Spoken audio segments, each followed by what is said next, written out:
Hello, my beautiful friends. I'm here with an update. So I can't read runes tonight or pull cards because God only knows where anything is. Everything is packed into like 6 hospital bags in my backpack. So I can't find anything. But I wanted to hop on and say hello and to express so many thanks to so many people. I don't want to miss a single person. um like sometimes, like when you're in it, like when you're in the grind, you like your head's down, you're focused, and then you look up and there's just like this sea of people who are just cheering you on and being there to support you.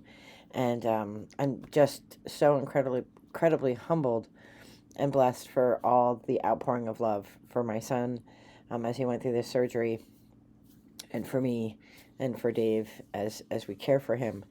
My son had a stroke in utero. He had an infant stroke, and yeah, that caused him. He's autistic, and he is autistic, and he has scoliosis and hemiplegia. So, excuse me. He is 21, and he the scoliosis had gotten really bad, and it was just about ready to start impacting his inner organs. Obviously, not his external organs. He'd be very upset about that. He's very fond of his organs. Anyway, so the surgery had to happen, and it had to happen now. It couldn't wait. It couldn't wait till summer. It had to happen. So we got ready. We did what we had to do.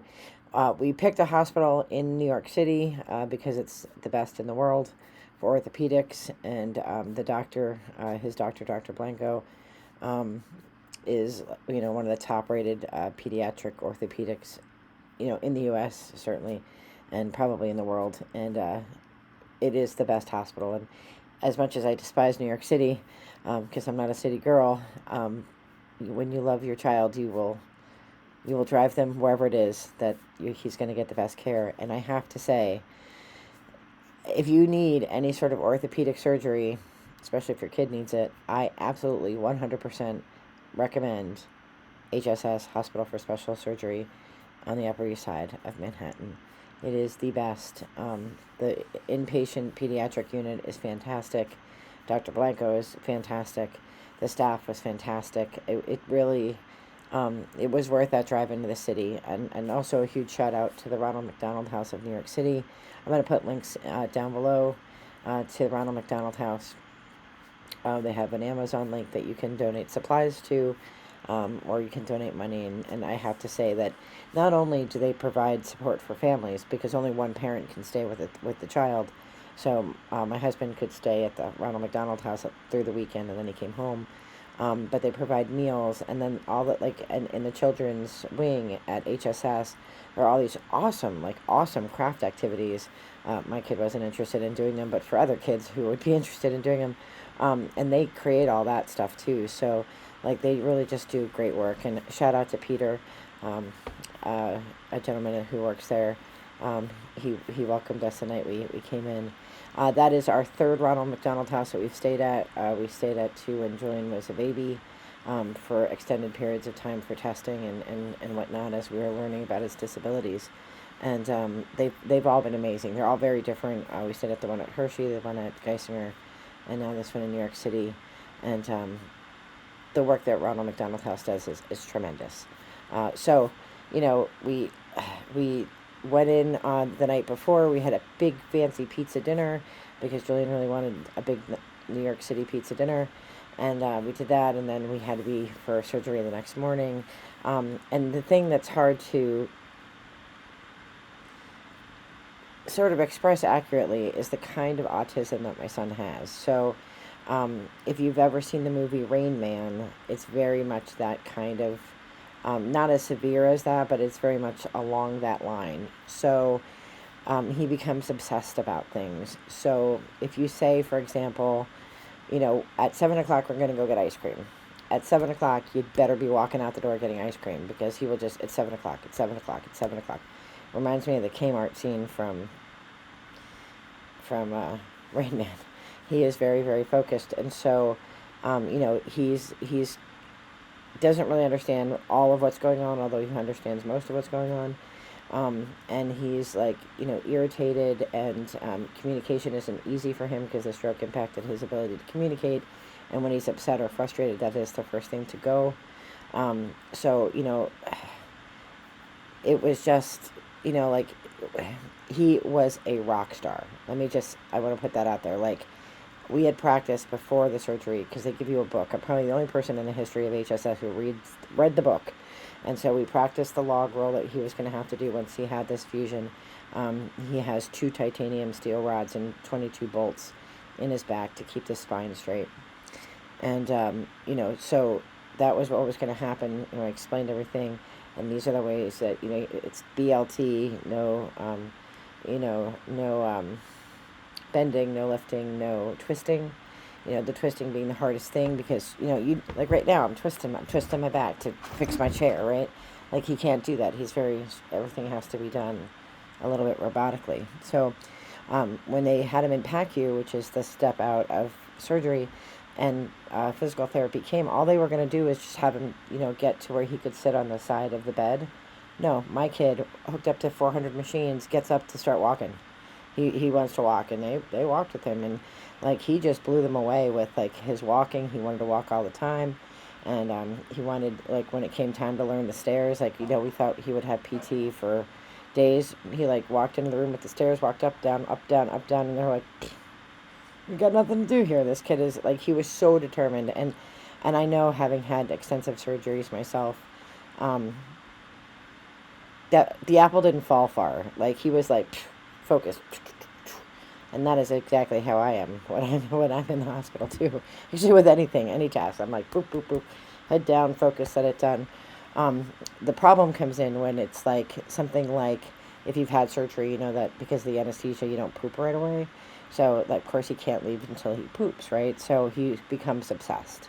And I don't mean like regular person obsessed. I'm talking Rain Man obsessed. So, every day there seemed to be like a thing that he would get obsessed about. First it was the drain in his back, and then it was going to the bathroom, and then it was his heartbeat was a little bit elevated, so they wanted him to drink more water. Well, then he thought that meant that he couldn't go home, and then he gets like, out of sorts, and it's just like, it's so much, and you worry as a mom, because you worry that the people taking care of him aren't going to understand, and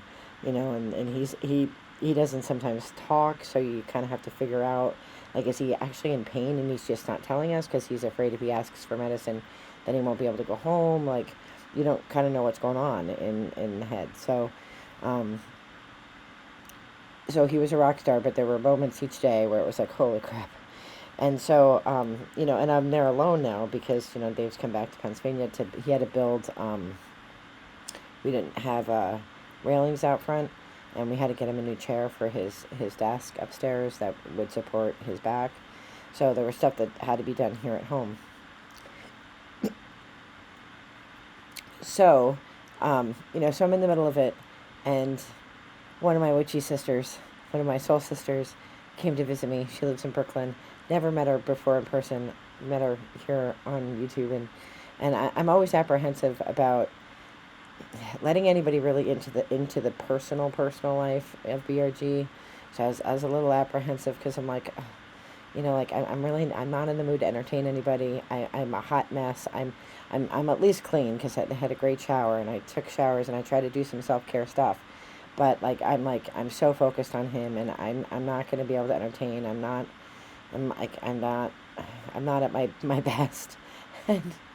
And I'm so glad that I'm so glad that for once I didn't worry about it. And I'm like, okay, somebody, it wants to be kind, and you probably need a person, and ironically, I had been thrown out of the chapel, or not, I hadn't been thrown out, I had been scolded in the chapel, and with the threat of being thrown out of the chapel earlier in the day, because when I went in, we were looking for a chair for my son. Somebody had texted me, and then I was looking for music to play so that I could meditate, and apparently the security guard has some secret camera on his watch or something, like, Scooby-Doo, and I came in and yelled at me for being on my phone in the chapel. So, again, like, and then I said, oh, well, I'm trying to, put music on my phone so I can meditate. Oh, you can't have music in here. Why are you telling me how I can pray? Like, and then it was like, and then my soul sister came, and I'm like, Spirit's like, you don't need that room. You have the soul sister.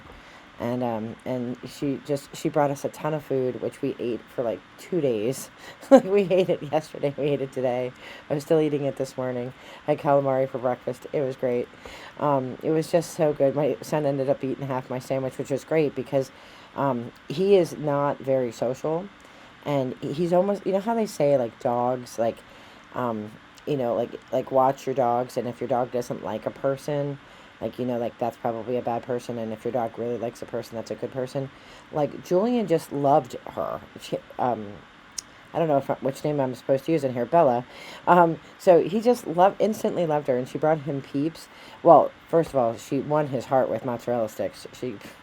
I thought he lit up, and he was so excited. Couldn't eat a lot because he's not so hungry, but he ate that, and he ate Peeps, and the Peeps he thinks made him go poop. Which, listen, I'll take it, whatever he thinks is fine, because thank God he pooped, so he'd shut up about it. And it was just, and honestly, like, after Bella left, I was so thankful, that I allowed myself to be a little more open than I normally would be, and not as conservative, and, because I needed it for my soul. So, Bella, thank you, thank you, thank you. It meant the world to me. She brought me this beautiful, like, pendant, which is a rose quartz with a garnet inside of it, which is I know where that is. I think that's in the same bag I have my runestones in. And it was just like, I really needed it. And I didn't realize that I needed it because I'm so, I don't know, the way that I was raised is like, like, I'm a tough girl. Like, I am tough.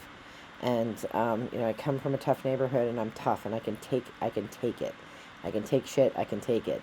But it's nice to have a friend, and at 51, like, you'd think I would know that, but it's like, I never want to burden other people with my problems, and I never try to ask for anything. I never want to be beholden to anybody, because growing up, everything was always an exchange. Like, I will, give you this cup of tea, but in exchange, you need to give me something back. And I'm not used to people just giving without taking, which is one of the reasons that we let the hikers stay. I want people to know in the world there are people that will give you things and not expect something in return, and are just giving out of love and light. But I have a real hard time accepting that for myself. And I'm glad that, like, Spirit was like, no, you're going to not be like that this time. You're going to meet this person in person because you've met her enough online. She's safe. She's not a crazy person. And it's great because she kind of has a similar religious background in a way of, churchiness and all that, and sort of getting away from that. So it was really great to talk about that too. And she has a daughter, and like, just, she has to deal with nonsense from her daughter's other family, and it's just like, man, I hear that, and it was just great to have a person. And I was sad when my son started to melt down, so I had to, like, say goodbye, but because he was now focused on something else. So, I had to say goodbye, but I felt like, it like gave me the energy to get through the next bit of nonsense that we went through for the rest of the night. And then, and then that resolved, and then he came home today. And so, thank you. And just so many cards came through, and so many, some of my friends here, and some of my friends in the religious communities, like, lit candles. My one friend did chanting, and, just feeling that love and the support for him and for us. And, I'm always, like, one of the reasons I do disaster response for Red Cross is I am good in a crisis. I am good. I'm level-headed. I can, buildings can be on fire on both sides of the street, and I'm level-headed, and I will get through, and, I will keep on trucking. The harder part for me is the now part. We're home now. He's on his medication schedule. He's comfortable. He's fine. He hates his bandage, and he's a little hyper-focused on that, but, like, that can't change. He has to wear it. It looks like a giant maxi pad for an elephant. I mean, it's just this huge strip down his back. But, but now it's like, okay, The worst of it's over. Now it's navigating, making sure he doesn't take that bandage off. I have to make some doctor's appointments tomorrow. We're going to go for walks because he really needs to walk. And we're going to do some standing with cooking because that's what he likes to do. So I have things here for him to make. And so I look forward to getting back to reading runes. I didn't read runes the whole time I was there. There was really nowhere to do it. That was the reason. Like, there wasn't anywhere where I could do the cards until I found out that he spent the last, 72 hours being the only person on the unit, only patient in the unit, which is why he had tremendous care. Like, I can't say enough good things about HSS and the pediatric wing. Richard, the nurse, fantastic. Rhonda, the nurse, fantastic. Alexa, all of them. Joanna, they were all fantastic. And I can't say enough good stuff. I would say the only bad thing that happened, it wasn't bad. It was just that there was a nurse who was young, probably right out of nursing school. I mean, she was a baby. She was like one kid's age. And one of the things about autistic, the kind of autism that Julian has, is that we don't tell him everything because he doesn't really understand. And we know that he fixates. So we, his heartbeat was 105 and it's supposed to be 100. And she wanted him to drink more water, or if it kept going up, she was going to have to put him back on the juice, right, that they give you. But she thought that by drinking water it would come down, and that is a strategy. You tell mom that. Don't tell him that. Now he's obsessed. And now it's going up, and now that's making his heart rate go up because now he's nervous about it. And I was, when she said it out loud in front of him, I sighed audibly. I was like, oh, God, no. Because now that became the obsession. So after Bella left, it was like we were obsessed with this for the rest of the night. And, well, we were obsessed with pooping, and then we were obsessed with this for the rest of the night. And it was just I was so exhausted. I was so tired. I just, I wanted to cry, but I can't in front of him. I have to be strong, and I just wanted to just, oh, why did you do that? But then later on, I thought, she's young. And she has to learn, this is hopefully a lesson, because I think she learned the lesson that sometimes you don't tell the patient, you tell their caregiver, because I would have been like, hey, we have to drink more water because we have to create unicorn tears. I'd have made some bullshit story up. You don't need to know. I would have figured out something, we need your P to be a lighter color. Let's get our P to be a lighter color. Let's drink more water. So I would have figured out something. But now he was in the obsessed mode, but it worked out okay. And she was a very good nurse, just young. And when you compare her to someone like Richard, who's been a nurse for 40-some years, and to Rhonda, who's been a nurse for, 40-some years, they had the experience to be like, hey, Mom, come walk with me. I'm going to show you this picture this kid did. And then she would tell me, and then, and we would work together as a team to get it, But you have to learn those things. I remember when I was a young professor, I didn't know everything. Now you kind of learn how to work with students to get the best out of them without causing trauma and hard feelings. So, these things come over time. So anyway, I recommend HSS. I recommend the children's. I put them all in for the Daisy Award, which is the award they give to nurses. I couldn't just give it to one. I had to nominate all of them because they were all terrific. And he had, great care. He was the only patient in there over the holiday weekend. So, he really got personalized attention. My favorite story is the lady that gives out the food. It's funny. They come around and they take your order like it's a restaurant. Jillian was calling it old people food. And he goes, don't they have bacon? And she goes, oh, we don't have bacon, but I can get you bacon across the street at the little cafe that the hospital runs. And then she didn't realize that cafe was closed on Monday for the holiday. So, I mean, she tried, and I appreciated that. I appreciated even the gesture. I was so appreciative. And then this morning, she shows up with 2 big boxes of bacon because they were open, and she had remembered that my son wanted bacon. It's those little touches just meant the world to me.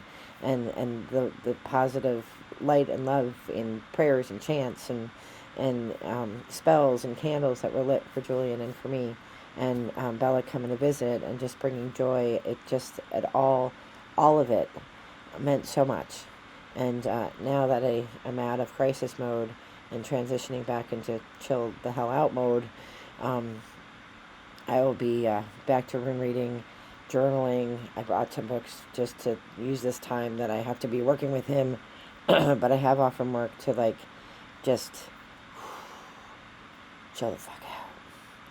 That's what I'm going to work on this week. He and I both.